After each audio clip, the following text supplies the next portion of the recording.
evening, visitors. Welcome to the Australian War Memorial's Last Post ceremony. My name is Joanne Smedley, and joining us today from the Australian Army is Warrant Officer Class 1 Frank Frenolik. Today we remember the 75th anniversary of the Battle of Sattelberg. For much of 1943, the ground war in New Guinea was fought in the rugged terrain around Wau and Salamaua. It was a slow, grinding campaign that acted as a magnet, drawing in Japanese troops from nearby Lae. Following the capture of Lae in a pincer movement in September, the Australians continued their advance north across the New Guinea coast. The aim now was to secure Finschhafen, where facilities could be constructed for operations in New Britain. The 20th Brigade landed at Scarlet Beach, about 10 kilometres to the north of Finschhafen. As it advanced, intelligence reported Japanese movement to the high ground at Sattelberg, the location of a German colonial Lutheran mission station atop a hill about 900 metres above sea level. With the security of lines of communication threatened by the Japanese presence, reinforcements were called for.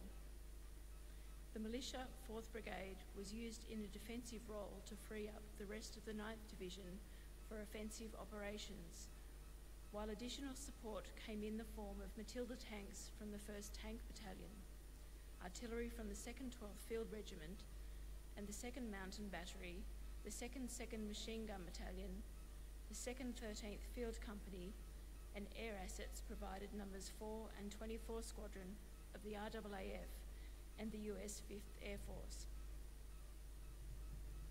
On the 17th of November 1943, 75 years ago today, the fighting for the main position around Sattelberg began. In difficult terrain and against stubborn Japanese defence, it made slow progress. The advance continued for 10 days before the Japanese finally abandoned Sattelberg and withdrew north, having suffered heavy casualties and running low on supplies.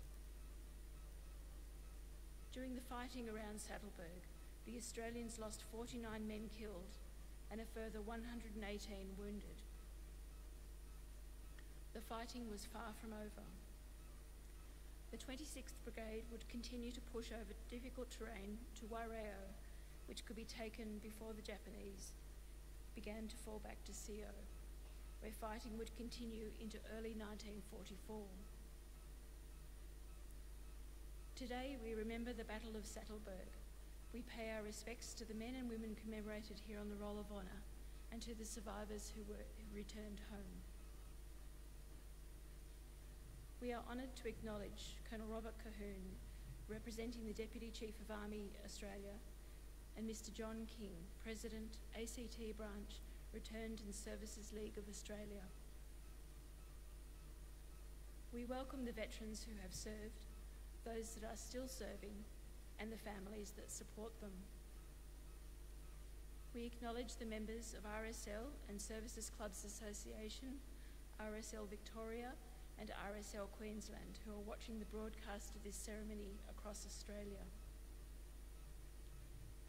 During this evening's ceremony, wreaths will be laid at the base of the Pool of Reflection by visitors. Please stand and join in the singing of the National Anthem.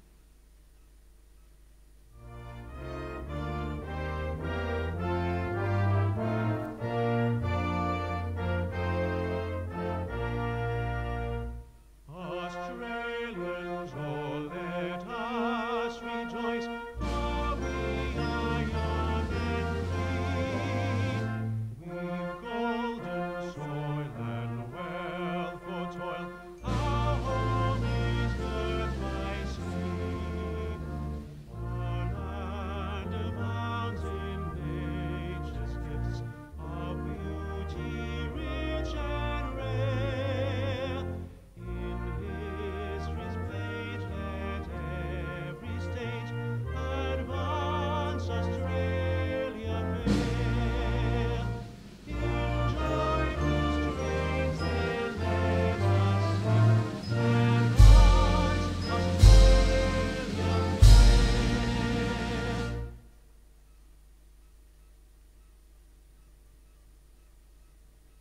Australian War Memorial was the vision of Charles Bean, Australia's First World War official historian.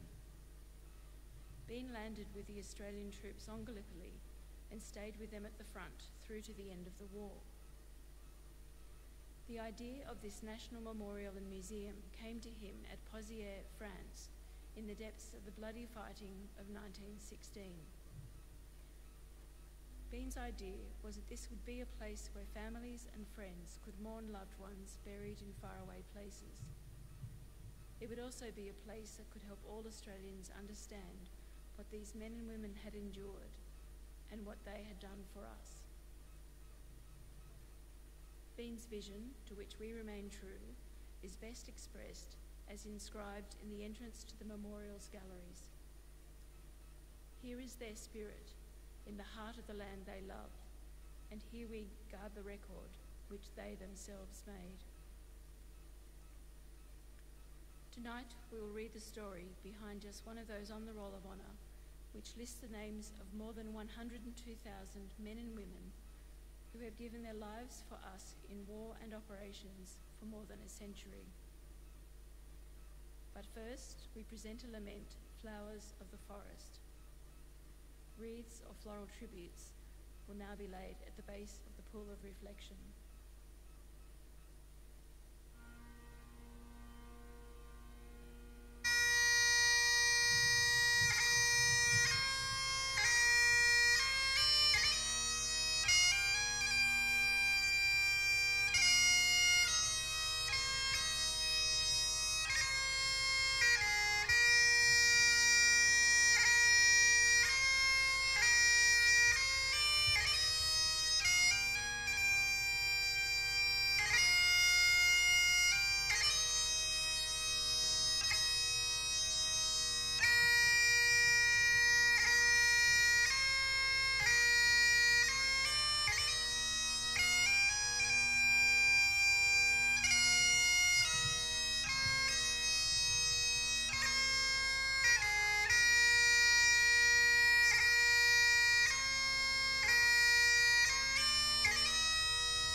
Today we remember and pay tribute to Private Edward John Woodroffe, commonly known as Ted and referred affectionately by his family as Teddy. Edward Woodroffe was born on the 15th of December 1910 in Kalgoorlie, Western Australia, the son of Edward and Florence Woodroffe. Young Ted grew up in Kalgoorlie as the First World War was taking place, and once attended a birthday party in which smokes for soldiers were brought by each child instead of the usual birthday present. After attending the local school, he went on to work as a tram conductor for Kalgoorlie Tramways. By the time the Second World War was underway, Woodroffe had spent 3 years with the Citizens Forces. After enlisting in the 2nd Australian Imperial Force in December 1940, Woodroffe had about 4 months of initial training before he was granted pre-embarkation leave. Shortly after returning, he was found to be absent without leave. As the infraction was relatively minor, he avoided an overly severe punishment, being admonished and forfeiting a day's pay. In July 1941, Woodroffe embarked for overseas service. Landing in the Middle East, he joined the 2nd 48th Battalion as he returned from Tobruk. The 9th Division, of which the 2nd 48th Battalion was part, had been sent to Palestine and Syria to train and rest, as well as undertaking garrison duties with the occupation force established after the Syria-Lebanon campaign. In late June 1942, General Erwin Rommel's Afrika Korps pushed across the Egyptian frontier towards Alexandria. The 9th Division was transported south from Syria and hurriedly committed to the First Battle of El Alamein. Rommel's forces launched a determined assault on the El Alamein line, and on the 7th of July, the 9th Division launched a counterattack.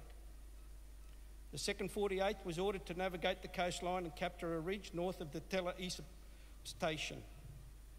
With the attack beginning before dawn on the 10th of July, the battalion captured the main objective, along with 400 Italian soldiers. It then advanced south, taking El Elisa station and defending its position against counterattacks. Woodroffe was wounded during the fighting, taking a small gunshot wound to the cheek, and was evacuated for treatment, but returned to his unit a few days later. The wound continued to trouble Woodroffe, and in mid-September he was evacuated to hospital with an eye injury caused by an abscess on the right side of his face. Again, he recovered quickly and rejoined his unit soon after treatment.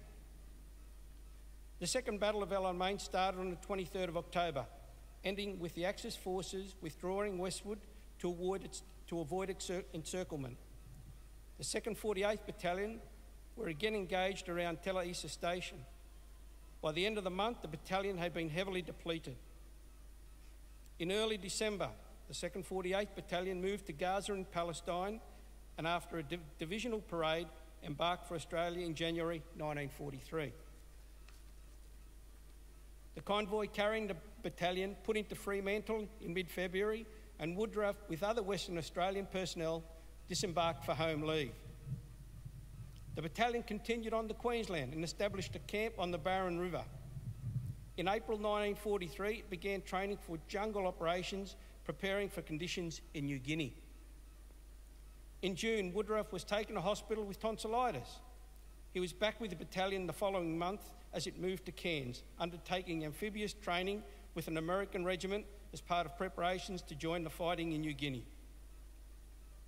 Arriving in New Guinea in August, the 2nd 48th Battalion established a camp at Milne Bay before landing around Lae in early September. With the Japanese counter-offensive defeated in late October 1943, attention turned to Sattelberg, the site of an abandoned Lutheran mission station on top of a hill. The Japanese forces at Sattelberg threatened Australian lines of communication as they advanced south towards Fish Haven. The Australian 26th Brigade, of which the 2nd 48th Battalion was part, was tasked with capturing the mission. After a preliminary attack on Green Ridge to secure the start line, the advance began on the 17th of November, pushing northwest from Javanavang with Matilda tanks from the 1st Tank Battalion. The 2nd 48th began the drive towards Sattelberg. In difficult terrain and against stubborn Japanese defences, the advance was slow and progress was also very slow. The advance continued for 10 days before the Japanese finally abandoned Sattelberg and withdrew north, having suffered heavy casualties and running low on supplies. Edward Woodroffe did not celebrate the victory. He had been killed in action on the first day of the advance, and he was buried the following day in the field, and his remains were later reburied in Lae War Cemetery under the epitaph chosen by his grieving family. Our Ted is in a soldier's grave, honoured with Australian brave. Edward's fiancée, Rita Beaton, was with the Australian Women's Army Service, placed memoriam notices in the newspapers for years following his death. Edward Woodroffe was 32 years old. His name is listed on the honour roll on my left among almost 40,000 Australians who died while serving in the Second World War. This is but one of many stories of service and sacrifice told here at the Australian War Memorial. We now remember Private Edward John Woodroffe, who gave his life for us, for our freedoms, and in the hope of a better world.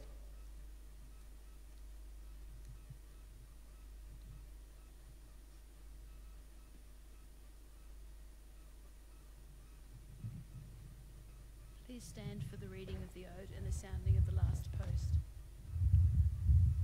They shall not grow old, as we that are left grow old. Age shall not weary them, nor the years condemn. And at the going down of the sun, and in the morning, We shall remember them. We will remember them.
Lest we forget.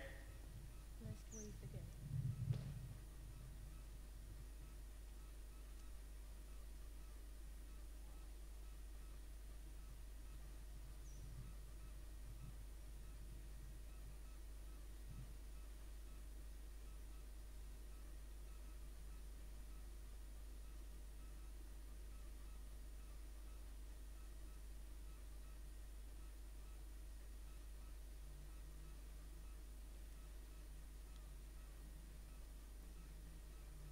We leave you this evening with the words of the memorial's founder, Charles Bean. Many a man lying out there at Pozières or in the low scrub at Gallipoli, with his poor, tired senses barely working through the fever of his brain, has thought in his last moments, well, it's over. But in Australia, they will be proud of this. Ladies and gentlemen, girls and boys, that concludes the last post ceremony. We thank you for visiting the Australian War Memorial and wish you all a very good evening.